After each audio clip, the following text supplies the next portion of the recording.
This is me trying to figure out what I'll eat. Or at least that's what you think this is.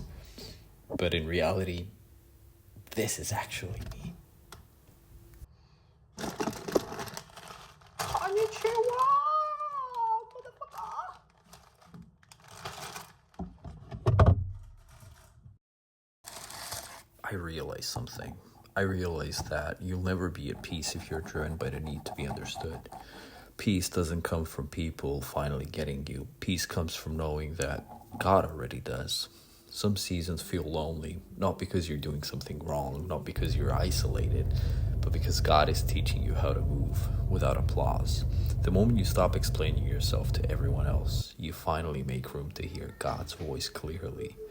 Let go of need for validation. Let go of defending your growth. Obedience will always cause you misunderstanding, but it will give you peace no explanation ever could.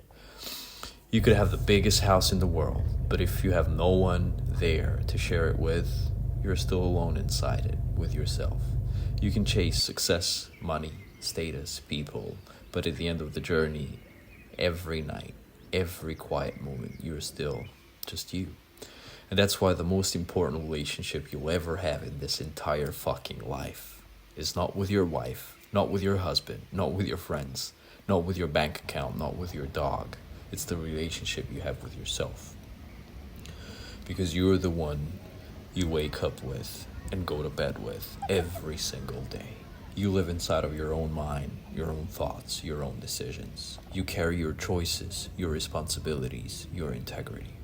And if you don't know how to be at peace with yourself, no amount of people or possessions will ever save you from that emptiness.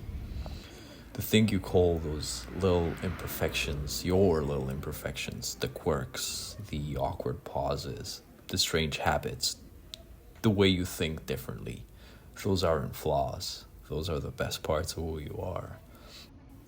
And that's the best part that makes you, you. Most people will never see it.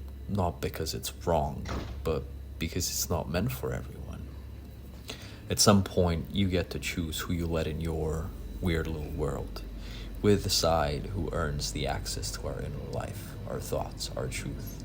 Not everyone deserves that version of you. And that's not isolation, that's self-respect. I spend a lot of time in my brain. I'm a thinker. And sometimes I have to remind myself to actually live, not just exist inside of my head.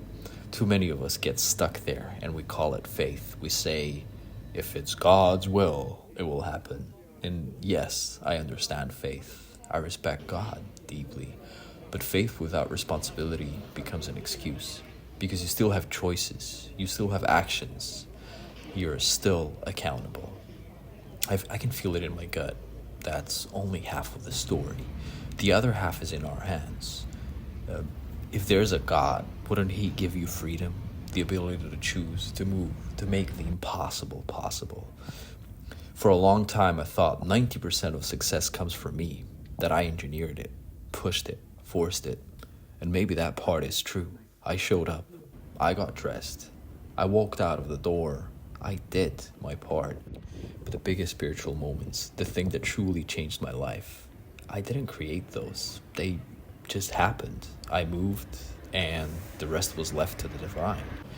And this is just my way of getting there, of fixing the parts of me that are me by upgrading them and not erasing them. Have you ever noticed how some people never initiate contact? When you're with them, the connection feels warm, natural, effortless. But once you're apart, they disappear. They rarely text first, almost never call. Even with family, they keep a polite distance. Without real-world overlap, the connection fades.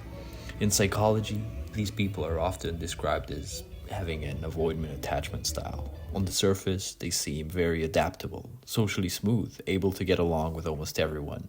But underneath that, they struggle to truly trust. They rarely let people get close. That's why deep intimacy doesn't come easily or quickly. If you want to reach into their inner world, it can take a very long time, years, sometimes even a decade. But once they decide, A relationship matters, friendship or love, they tend to be fiercely loyal. They don't approach easily, but when they do, they're often willing to spend a lifetime maintaining that bond. And this is me realizing what my weird little world actually is. How my character carried me here, suppressing things, pushing emotions down, surviving by distance.